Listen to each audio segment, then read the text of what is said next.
Hey everyone, this is Jesse from Rexter Rides. I want to go over this video. This was the first one I ever made. This was for my Nissan Murano. It was in 2009. It was also my first Copart purchase. So this video was made to actually sell my vehicle on eBay Marketplace. So I'm taking a drive around the block right now to exhibit on how fast and how well it actually moves.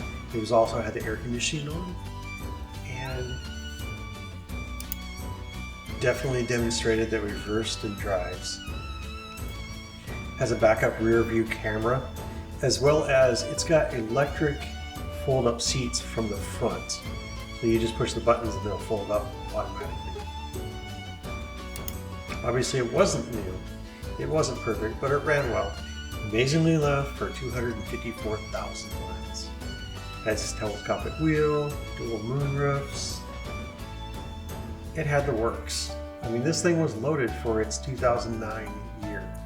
It had a satellite CD player. Yeah, I really loved this car. It had great power to it. It moved. Dual climate control with rear vents in the back seats. Yeah, it was quite amazing. It even had, the full-blown trip computer. Heated seats, yep. No cold bums there. The engine bay actually was in really good condition. No leaks, no oil anywhere. For 254,000 miles, it was pretty amazing. Now the good, the bad, the ugly. As soon as this video is over with, I will actually show you the photos of what it looked like before I got it, what I did to get it into shape, such as replace the AC condenser, the radiator, and the radiator core support. Something I've never done before on any of that, except for replace the radiator. But I stripped it down, and I went piece by piece. Had new headlights, radiator, and a new front end. The only thing I didn't replace was the front bumper cover.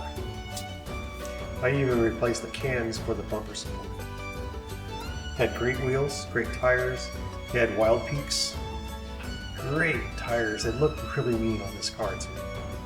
All the taillights were straight. I had to replace a couple taillights, bulbs, get everything running, working the way it was supposed to. There was still a couple dents, small ones that needed to be worked out, but nothing that was, a showstopper for anybody that was wanting to purchase that vehicle. But I'm also out here advertising my Subaru Forester and my King Ranch for sale as well. Unfortunately, my Subaru sold before the car did, and I was out of car. Okay, these are the photos from Copart. I had never purchased a car like this before. I had never had the intent of repairing a car like this, and I did not know what to look for. It was pretty rough, but it looked like it was just the bumper cover had been knocked off, and I was going to repair that. I was hoping for the best. My brother was laughing at me. He was like, "Man, you don't even know what you're doing." And I'm like, "I'm going to figure it out."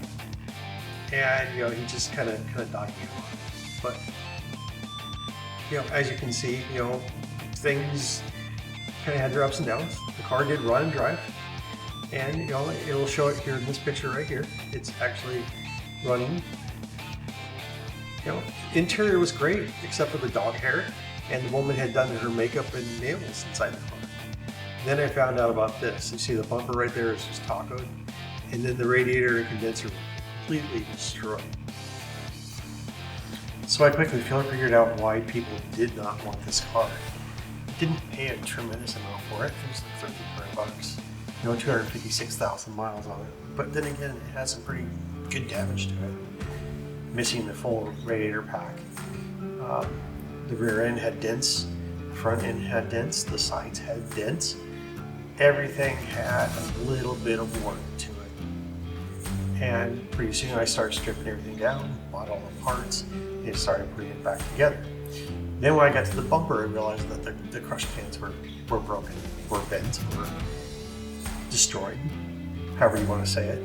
And I've heard it called other things too. Then it may not be called crush cans, but that's what I've heard they're called.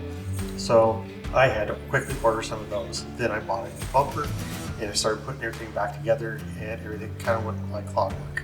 I wish all these cars were as easy as this one was. And then I put back the parts that didn't know where they came from, and it looked pretty good.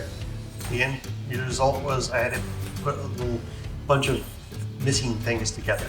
The hardest part was this right here, which was the ignition module, which I couldn't get the push to start to work for some reason, so I had to replace the module.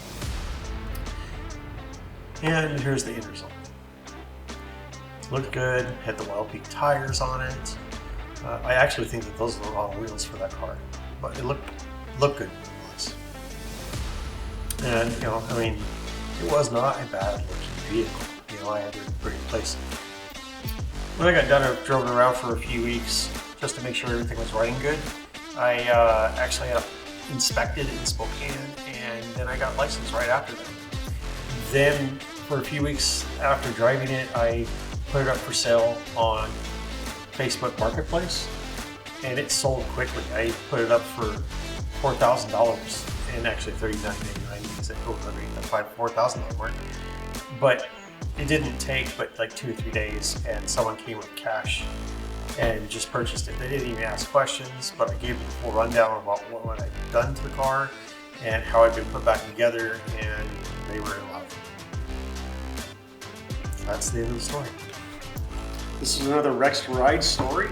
Please like, subscribe, and smash that bell. Help us out.